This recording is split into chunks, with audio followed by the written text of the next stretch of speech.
Welcome to citizens pulse. నేను మీ రాజేష్.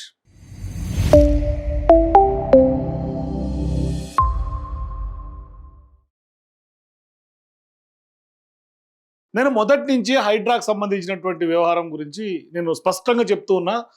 ప్రభుత్వ భూములు కాపాడుతున్నామని ప్రభుత్వంలో ఉన్నటువంటి పెద్దలు, అట్లాగే హైడ్రా కమిషనర్గా ఉన్నటువంటి రంగనాథ్ గారు కూడా చెప్తూ ఉంటే, ఇది ఖచ్చితంగా హైడ్రా పేరుతో పేదలను ఖాళీ చేయించి ప్రభుత్వ భూములను కాపాడుతున్నామనే నేపంతో రియల్ ఎస్టేట్ వ్యాపారం చేయబోతారు స్పష్టంగా చెప్పిన.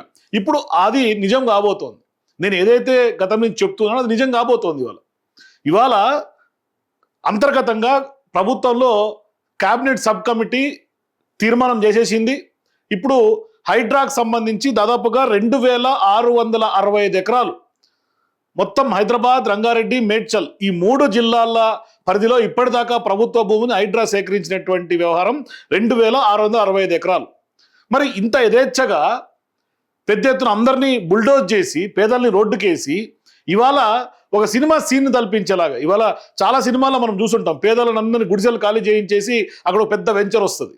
దాని వెనకాల బడా కాంట్రాక్ట్లు, కార్పొరేట్ కంపెనీలు ఉంటాయి. అంటే వాళ్ళు గనులు కానీ ఇట్లాంటివి సినిమాల్లో చూసి ఉంటాం. కానీ అచ్చం అటువంటి సినిమా స్టైల్లో లాగానే హైడ్రా ఇవాళ తెలంగాణలో పనిచేస్తుంది.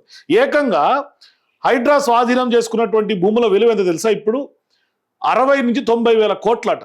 సో ఇప్పుడు ప్రభుత్వం ఎప్పుడైతే రెవెన్యూ జనరేషన్ మీద పూర్తిగా రేవంత్ రెడ్డి ప్రభుత్వం చేతులు ఎత్తేసిందో, ఇక రైట్ రాయల్గా చేస్తే రెవెన్యూ రాలేనటువంటి పక్షం ఏదైతే తెలంగాణలో ఉందో, అభివృద్ధి దిశగా లేకుంటే వాళ్ళు డైలీ వేజెస్ కోసం కూడా ఇవాళ అప్పులు తీసుకుంటున్నటువంటి సందర్భం చూస్తుంటే ఇప్పుడు ఆ అప్పులు పుట్టట్లే అని రేవంత్ రెడ్డి గారు మాట్లాడారు. ఇది ఆఖరికి ఏం చేయాలో అర్థం కాక భూములు అమ్ముకోవడానికి సిద్ధమయ్యారు.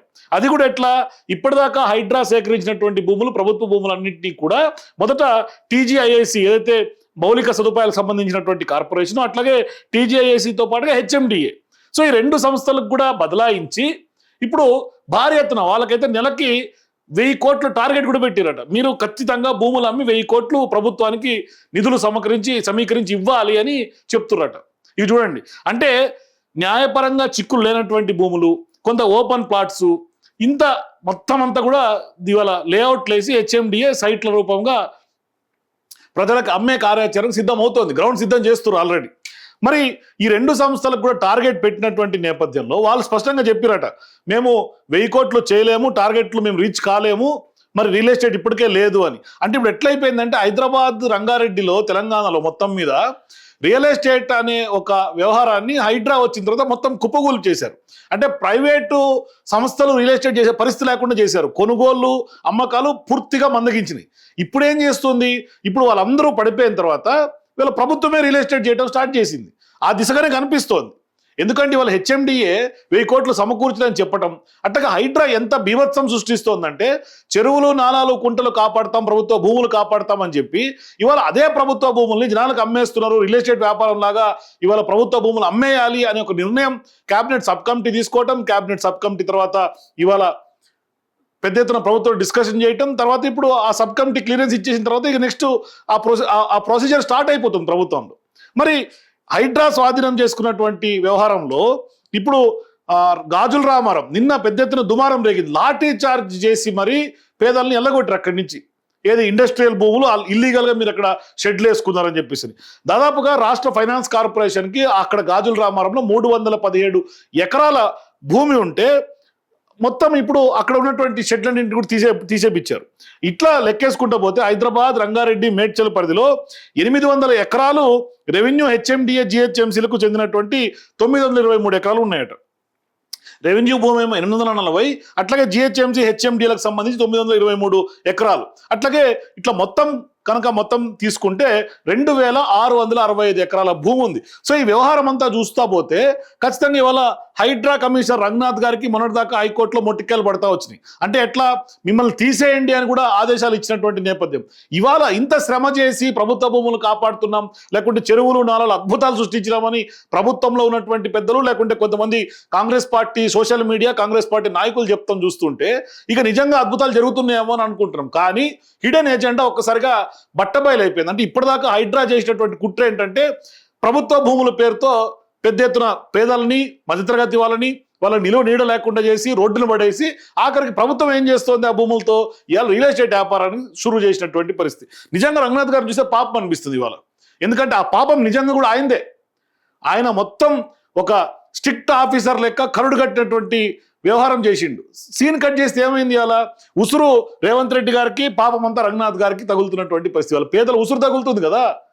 ఇవాళ ఆ ఉసురు తగిలి హైకోర్టు ఇవాళ శాపనార్థాలు పెడుతోంది, మొట్టికాయలు వేస్తోంది. ఇవాళ ఇప్పటిదాకా ఆయన ఎప్పుడైతే హైకోర్టు రీసెంట్ టైమ్స్లో చాలా సీరియస్గా ఏదైతే లోతుకుంటకు సంబంధించినటువంటి 40 ఎకరాల వ్యవహారం మనకు తెలుసు. సో ఇప్పుడు లోతుకుంటకు సంబంధించినటువంటి వ్యవహారం కోర్టు తీర్పులు సీరియస్ రూల్ ఆఫ్ మెన్ నడుస్తుంది, రూల్ ఆఫ్ లా నడవట్లేదు తెలంగాణలో హైడ్రా పరిధిలో అని చెప్పి ఎప్పుడైతే హైకోర్టు చెప్పిందో అప్పటి నుంచి ఆయన అసలు హైకోర్టు ఆఫీస్కి కూడా పోలేడు, హైడ్రా ఆఫీస్కి కూడా పోలేట రంగనాథ్ గారు. నిన్న ప్రజావాణికి పోయిండు ఆయన. మరి ఏం సాధించినట్టు? నిన్న చూడండి గాజుల రామారంలో రెవెన్యూ అధికారులు ఎట్లా చేసిర్రో. ఇట్లా కొడతారా అండి? ఇట్లా కొట్టి మరీ ఖాళీ చేయిస్తారా అండి? ఇట్లా చూడండి పొట్టలో గుద్దుతుర్రు. లేడీ అని చూడకుండా, మహిళ అని చూడకుండా మగ పోలీసులు మహిళల్ని, పేద మహిళల్ని అట్లా కొట్టి ఖాళీ చేపిస్తారా అండి? లాఠీ చార్జ్ చేసి ఖాళీ చేపిస్తారా? వాళ్ళకి డ్యూ ప్రొసీజర్ ఫాలో కావాల్సినటువంటి అవసరం లేదు, నోటీసులు ఇవ్వాల్సినటువంటి అవసరం లేదు. చాలా మంది చెప్తున్నారు క్లియర్గా, నోటీసులు ఇవ్వలేదు, మాకు చదువు రాదని చెప్పి నోటీస్ ఇవ్వకుండా ఎవరికో లక్షాధికారులను వదిలేస్తున్నారు, మమ్మల్ని పేదలను పుట్టగొడుతున్నారని స్పష్టంగా ఆ గాజుల రామారం సంబంధించినటువంటి పేదలు చెప్తున్నారు. షెడ్యూల్లో ఉన్నటువంటి వాళ్ళు, మేము నోటీస్ తీసి చదువుకుంటాం కదా, మేము మాకు టైం కూడా ఇస్తలేరు అని. అంత అర్జెంట్ ఏమొచ్చింది అంటే ఎట్లయితే అది అంటారు కదా కొత్త బిచ్చగాడు పొద్దెరగడు అని, అట్లా కొత్త బిచ్చగాడు లెక్క ఇవాళ ప్రభుత్వంలో ఉన్నటువంటి అధికారులు ఏం చేస్తారు, ఇప్పటికిప్పుడు ఖాళీ చేయించేసేయాలి అని చెప్పేసి అని ఇంత అరాచకం సృష్టిస్తారు. ఒక రకంగా చెప్పాలంటే చూడండి ఇట్లా కొడుతురు.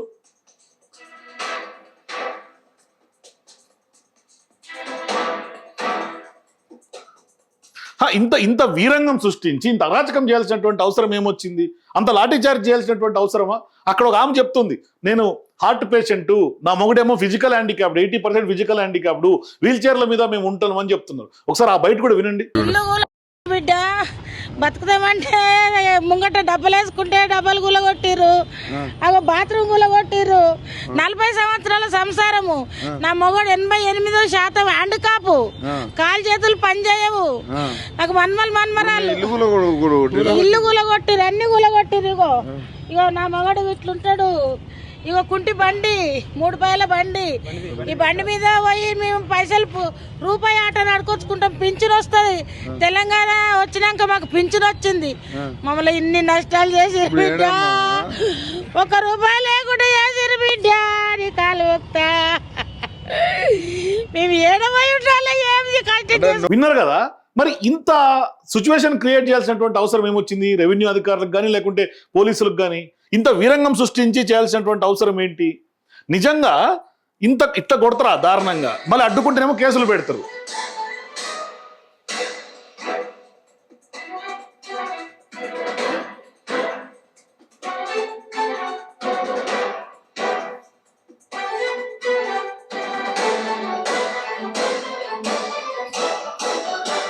వాళ్ళ సామాన్లన్నీ ఇట్లా రోడ్ల మీద పడేసి ఇష్టం వచ్చినట్లు షెడ్లు కూలగొట్టేసి మీ రియల్ ఎస్టేట్ వ్యాపారం కోసం రోడ్ల మీద పడేస్తే వాళ్ళ బతుకులు ఏమైపోవాలా? కనీసం వాళ్ళ మనుషులన్న విషయం కూడా ఇంగిత జ్ఞానం లేకుండా ప్రవర్తిస్తున్నారు అధికారులు. ఇలా ఎవరి మెప్పు కోసం కనీసం వాళ్ళ మనుషులన్న విషయం మర్చిపోతున్నారే. అట్లా రోడ్ల మీద పడేస్తే పిల్లాడు చూడండి పరిస్థితి. పిల్లలు, పేషెంట్లు, వృద్ధులు వాళ్ళ గతేమైపోవాలా? ఇవాళ కాంగ్రెస్ పార్టీకి ఓటేసి గెలిపించిన పాపానికి ఇదా చేస్తుంది.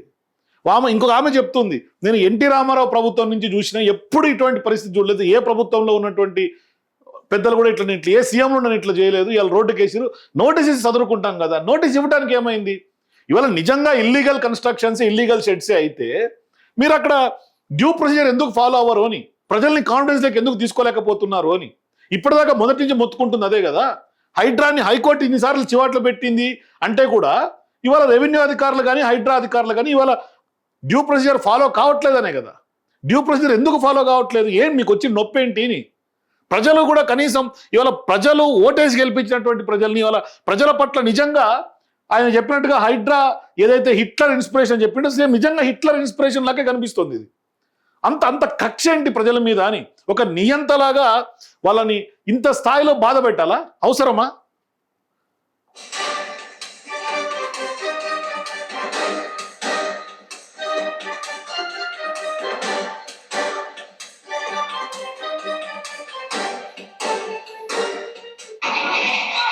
అది చూడండి.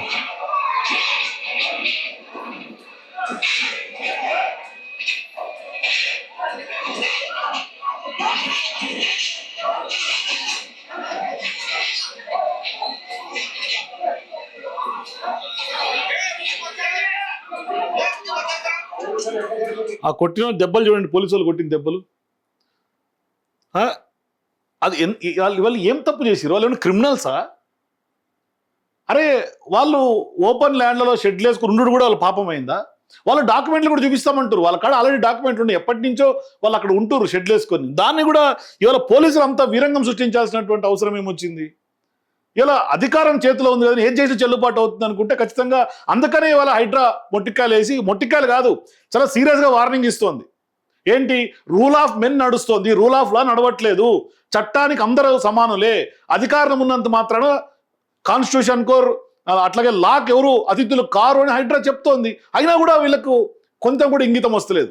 ఇవాళ హైడ్రా రఘునాథ్ గారు ఆఫీసుకు పోకుండా ఆఖరికి ప్రజావాణికి మాత్రమే వచ్చినటువంటి పరిస్థితి కనిపిస్తోంది. అంటే ఇంత హంగామా, ఇంత వీరంగం సృష్టించాల్సినటువంటి అవసరం ఏమొచ్చింది? అంటే వాళ్ళ మనుషులు ప్రజలే కదా, అసలు ఓపెన్గా కొట్టే హక్కు ఎక్కడ ఇచ్చారు? వాళ్ళు లాఠీచార్జ్ చేయాల్సినటువంటి అవసరం ఏమొచ్చింది? వాస్తవం చెప్తున్నా, గతంలో కాంగ్రెస్ పార్టీ వైఎస్ రాజశేఖర రెడ్డి హయాంలోనూ ఏమో అనుకుంటా నాకు తెలిసి, ఆనాడు పెద్ద ఎత్తున గాంధీ భవన్ పక్కన ఇట్లనే పేదలు ఉన్నటువంటి గుడిసెలను ఖాళీ చేయించడానికి పెద్ద ఎత్తున హైడ్రా అప్పట్లో లేకుండే కానీ అధికారులు, రెవెన్యూ అధికారులు గుడిసెలు పీకేసి పెద్ద ఎత్తున ఒక ఉద్యమం లాగా నడిచింది ఆనాడు, నాకు గుర్తు బాగా. మరి ఏమైంది తర్వాత కాంగ్రెస్ పార్టీ? ఒకసారి గుర్తు చేసుకోవాలా. అంటే గతంలో ఎప్పుడు కూడా కాంగ్రెస్ పార్టీ కల్చర్ ఇది కాదు. ఒకవేళ కాంగ్రెస్ పార్టీ ఆ విధంగా చేసినా కూడా పేద మధ్యతరగతి వాళ్ళ జీవితాలు బుగ్గిపాలు చేస్తే ఖచ్చితంగా వాళ్ళకు చరిత్రలో మళ్ళీ గెలుపు అనేది లేకుండా చేస్తారు. ఆ పాపం ఊకే పోదు. చూడండి ఎట్లా కొట్టిర్రు, అవసరమా?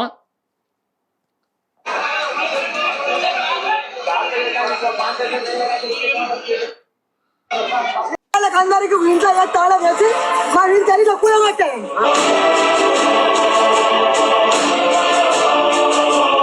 చచ్చిపోతాం, మీ జాగా మీకు ఉంటుంది, మా ఇంట్లో మేము వెళ్ళిపోతాం దేవుని కాడికి.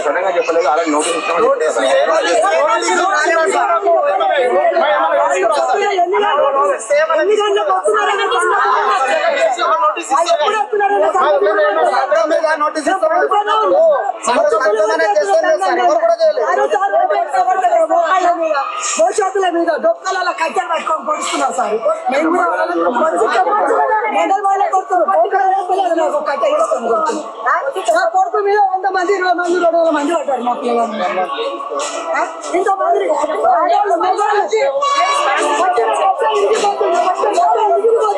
సో వాస్తవానికి చూసినాం కదా ఇప్పుడు దాకా ఎంత హడావిడి, ఎంత హంగామా సృష్టించి, ఎంత వీరంగం చేసి వాళ్ళ ప్రభుత్వ భూములు కాపాడుతున్నారు. అంటే అసలు బండారం కుట్ర ఏంటంటే ప్రభుత్వ భూములను ఇలా అమ్ముకోవడానికి హైడ్రా అని ఒక భూతం తీసుకొచ్చి ప్రజల మీద రుద్ది, ప్రజలను కొట్టి, చిత్రహింసలకు గురి చేసి, పేదలను రోడ్డుకి ఈడ్చి ఆఖరికి చేస్తుంది ఏందయ్యా ఇప్పటిదాకా అంటే భూములు వేలం వేసుకోవటం. హెచ్ఎండిఏకి ఒక 1000 కోట్ల టార్గెట్, టీజీఐసికి ఒక 1000 కోట్ల టార్గెట్. అంటే ఇట్లా టార్గెట్లు పెట్టి సబ్ కమిటీ చర్చ, నిన్న జరిగినటువంటి సబ్ కమిటీ చర్చల్లో మనకు అందుతున్నటువంటి సమాచారం ఇప్పుడు నెక్స్ట్ ఇమ్మీడియట్గా వేలం వేసేయాలి. ప్రభుత్వానికి రెవెన్యూ లేదు. జూలై 1 నెలలోనే 32,000 పైచిలకు కోట్లు ఇవాళ ఆర్బీఐ నుంచి అప్పులు తీసుకొచ్చి జీతాలు ఇవ్వడానికి కూడా పైసలు లేవు. సంక్షేమ పథకాలు అమలు చేసే పరిస్థితి లేదు. కొత్త ఉద్యోగ నోటిఫికేషన్లు లేవు. ఇంత మొత్తం ఎట్లా అంటే మొత్తం బట్టలన్నీ ఇప్పేసి రోడ్ల మీద ఖైరతాబాద్ పంజాగుట్ట సర్కిల్ నిలబడుకున్నట్టు ఉంది ప్రభుత్వం. అంటే మొత్తం చేతులు లేవెట్టిండు రేవంత్ రెడ్డి గారు. అంటే మరి ఆడంబరాలు తగ్గించకుండా లేదు, లాస్ట్కి పేదలను కొట్టి 2,665 ఎకరాల ప్రభుత్వ భూమిని ఇవాళ మీరు అంటే దాన్ని వేలం వేయడానికి ట్రై చేస్తున్నారు. లేకుంటే ప్రభుత్వానికి ఆదాయ రిసోర్స్గా ఇవాళ పేదల ఉంటున్నటువంటి భూములు ఎప్పుడైతే 1000 కోట్లకు భూములు పడుగలెత్తినాయో ఇప్పుడు అది 60,000 నుంచి 90,000 కోట్లు కనిపిస్తా ఉన్నాయి కంటి ముందు. ఎందుకు ఆ ప్రభుత్వ భూములు ఎవరి కోసం?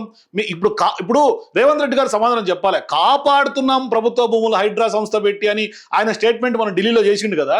అంటే ఇప్పుడు వేలం వేయటం అంటే కాపాడినట్ట? ఇది నిజంగా ఇదంతా కూడా కాంట్రడిక్టరీగా కనిపిస్తోంది. హైడ్రా ఇన్స్పిరేషన్ ఏంటి? నాలాసు, చెరువులు, లేకుంటే కుంటలు, లేకుంటే ఆక్రమణదారుల నుంచి, కబ్జాకోరుల నుంచి కాపాడాలని, అట్లాగే ప్రభుత్వ ఆస్తులు చెరబట్టినటువంటి కబ్జాకోరుల నుంచి, చెరల నుంచి విడిపియాలని. మరి చెరల నుంచి విడిపించి మీరేం చేస్తారు? హెచ్ఎండిఏ లేకుంటే టీజీఐసిసికి బదలాయించి లాస్ట్కి అమ్ముకునే కార్యక్రమం మొదలు పెడుతున్నారు. అంటే ప్రభుత్వానికి ఆదాయ వనరు అంటే ఉన్న రియల్ ఎస్టేట్ను పడగొట్టి ప్రభుత్వం రియల్ ఎస్టేట్ ఒక బోర్డు పెట్టుకుంటే అయిపోతుంది. సచివాలయం డాక్టర్ అంబేద్కర్ బిఆర్ అది సచివాలయం బదులు అక్కడ రియల్ ఎస్టేట్ ఆఫీసు అని పెట్టుకుంటే బాగుంటుందేమో, అప్పుడు కరెక్ట్ సింక్ అవుతుంది. ఎందుకు అంటే రియల్ ఎస్టేట్ పడిపోయింది అందరూ చెప్తా ఉంటే, హైడ్రా వల్లే పడిపోయిందని చెప్తా ఉంటే, దానికి మీరు ఏం చేస్తున్నారు? అక్కడ నియోపోలిస్ దగ్గర లేకుంటే ఇంకెక్కడో సైబర్ సిటీ దగ్గర గచ్చిపోలి దగ్గర మేము 300 కోట్లకు అమ్మినాం, 290 కోట్లకు అమ్మినాం కాబట్టి రేట్ ఎక్కడ పడిపోలే, వాల్యూ అద్భుతంగా మార్కెట్ వాల్యూ ఉంది, రియల్ ఎస్టేట్ పడిపోలేని కార్పొరేట్ కంపెనీలు అక్కడ వేలం పాటలో పలికినటువంటి ధరల్ని మీరు ప్రచారం చేసి రియల్ ఎస్టేట్ అద్భుతం అంటున్నారు. ఎక్కడ అద్భుతం లేదు. చాలా వరకు ప్లాట్లు ఖాళీ ఇవ్వబడి ఉన్నాయి, చాలా వరకు అమ్మే పరిస్థితి. ఇలా పాత భవనాలు కొనే పరిస్థితి లేదు. 22A షెడ్యూల్ కింద నిబంధనల కింద తీసుకొచ్చి నిషేధిత జాగాల్లో తీసుకెళ్లి పడేస్తారు. ఇలా నిజంగా అమ్మాలన్నా కొనాలన్నా ఇంట్లో బిడ్డ పెళ్లి చేయాలంటే కూడా ఏదైనా ఒక పాత ప్రాపర్టీ ఉంటేనో లేదంటే కనుక ఉన్నటువంటి ఇంటినో లేకుంటే ఇంకొకన్నా గతంలో వాళ్ళు ఇన్వెస్ట్ చేసుకునేటువంటి ఇళ్ళని అమ్ముకుందామని అమ్మే పరిస్థితి లేదు.